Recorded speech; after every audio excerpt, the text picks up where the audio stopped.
So the upside of Donald Trump attacking all Muslims, saying there should be a total ban on them, is that he's gotten some people, even on Fox News, like Bill O'Reilly, to defend Muslims. On the other hand, the downside of it is he has now made this into a debate. No, but this is not a debatable issue. You can't ban everybody from one religion. That's the most un-American thing you can do. It's in our Constitution that we have freedom of religion and all religions are welcome. It is the core of America. But nope, now we're having a debate about it.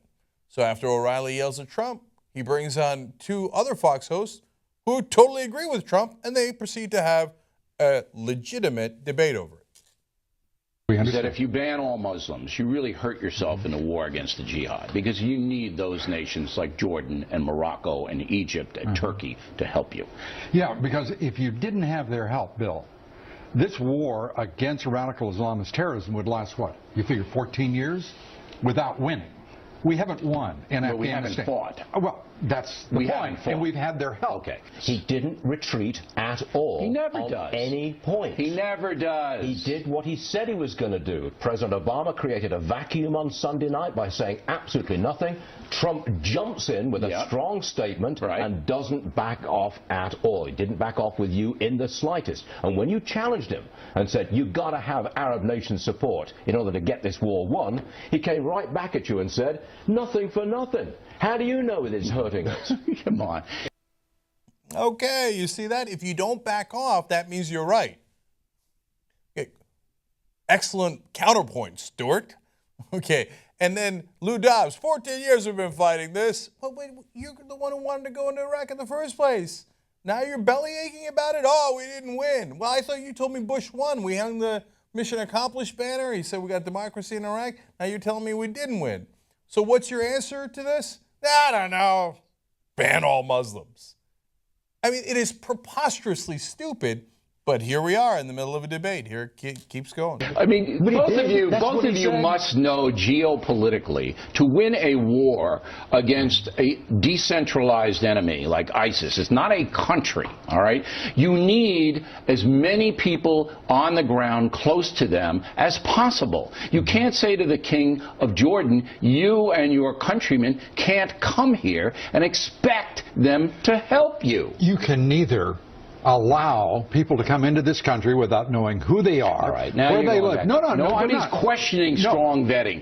Vet them. Okay, but why have we not? And because the Obama administration's incompetent. But you're also saying that we should just throw our hands up and say we got to have... I'm not saying that at all. I'm saying you got to be smart. Yes, it's about being smart, but not necessarily in the way you think it is. It's not being unsmart if you challenge these people and say, wait a minute, you're not coming here until we figure out who you are and what you're doing. So you're both saying to me that you both with Donald Trump that all Muslims in the world should be banned from coming here until we figure it out. What I'm saying is that he's right about pausing the immigration and refugee programs of this country until we know what the hell we're doing and can assure the American people that a K-1 but that's visa... different than a Muslim ban. No, that's different. It is different, but it has the same effect. I'm not saying we shouldn't be smart, but we should say, hey, wait a minute.